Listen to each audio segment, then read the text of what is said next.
Tres reflexiones históricas que me dejó la película Oppenheimer. Aprovechando que hoy se cumple 78 años del atentado contra la ciudad de Nagasaki, quiero dejarles tres reflexiones históricas sobre Oppenheimer. Para entender la finalidad de estas reflexiones sería necesario establecer un concepto importante y poco usado por las sociedades y por los individuos: la conciencia histórica.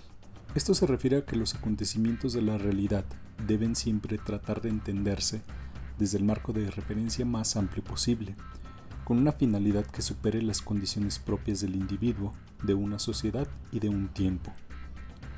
Así, nos daremos cuenta que muchas acciones que en un contexto individual o social determinado no nos parecen ni importantes ni preocupantes, ampliando la visión sobre los mismos, pueden llegar a serlo, y mucho. Vamos a la primera reflexión.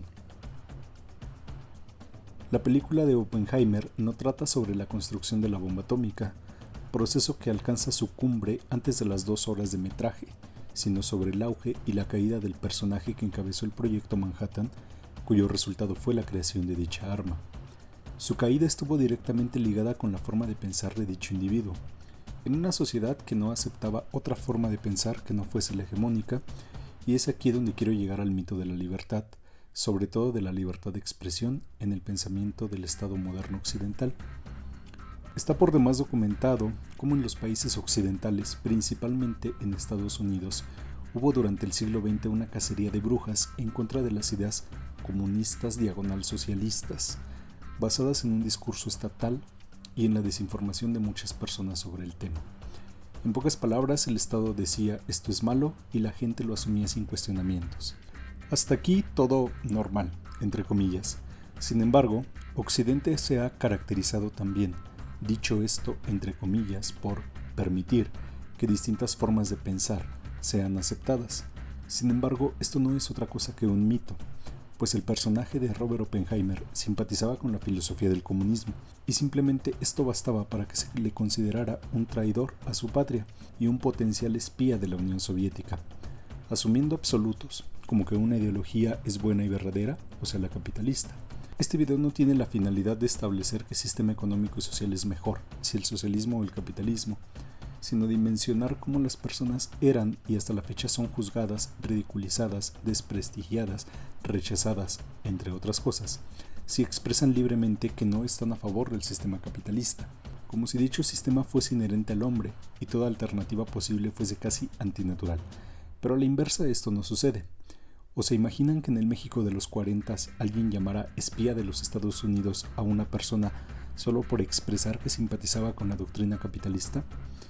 En conclusión, la película nos viene a ejemplificar cómo Occidente siempre ha vivido en el engaño de que distintas formas de pensar son válidas, ya que cualquiera que no entre en el pensamiento hegemónico es atacado. Incluso en Estados Unidos en el siglo XX era encarcelado, sí, solo por pensar diferente. Y nunca se ha dicho nada. Nos hemos cansado de escuchar cómo la gente en la Unión Soviética, como la gente en Cuba, era encarcelada por pensar distinto. Pero no hay tanta fuerza mediática en informarnos como en Estados Unidos se hacía exactamente lo mismo. Pasemos al segundo punto. Aquí quiero resaltar la importancia que tienen el poder y los medios para crear imaginarios y realidades que la mayoría de la sociedad considera verdades absolutas. Alguna vez el mito del fútbol argentino, Diego Maradona, declaró con indignación: se me ha prohibido entrar a Japón porque alguna vez en mi vida consumí drogas, pero dejan entrar a los yanquis que les lanzaron 2 bombas. Esto es un claro ejemplo sobre cómo las sociedades tienden a aceptar como verdades discursos lanzados desde el poder y desde el privilegio, pues sin duda alguna, aplicando el sentido común, claramente Maradona no era el mejor ejemplo de ser humano, pero sus acciones nunca cobraron la vida de ciudadanos inocentes en Japón. ¿Por qué nunca se ha escuchado ni se ha señalado a Estados Unidos como un genocida? Quizá porque la versión oficial y más difundida nos ha llevado a pensar que, bueno, las bombas sobre Hiroshima y Nagasaki fueron un daño necesario.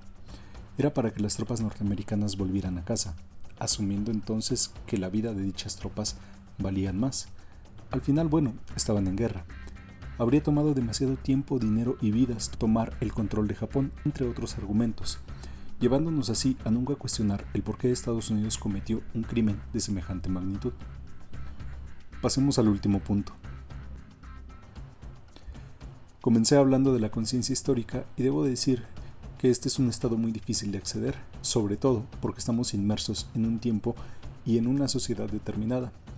Fue el filósofo Pierre Bourdieu quien alguna vez dijo que los oprimidos piensan con las categorías mentales que les dan sus opresores. Por eso mismo es aún más importante practicarla.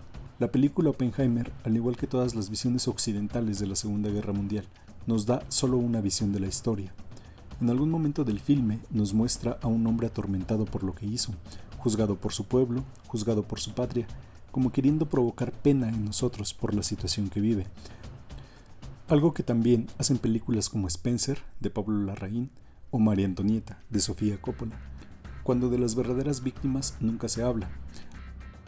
Al final, nuestra visión del mundo queda muy reducida, en el caso de Oppenheimer, a la visión de un hombre rico, nacido en un país colonialista que destruyó mundos. Para colmo, debo sufrir como espectador por lo mal que se siente y por consecuencia correr el riesgo de caer en los dos primeros puntos.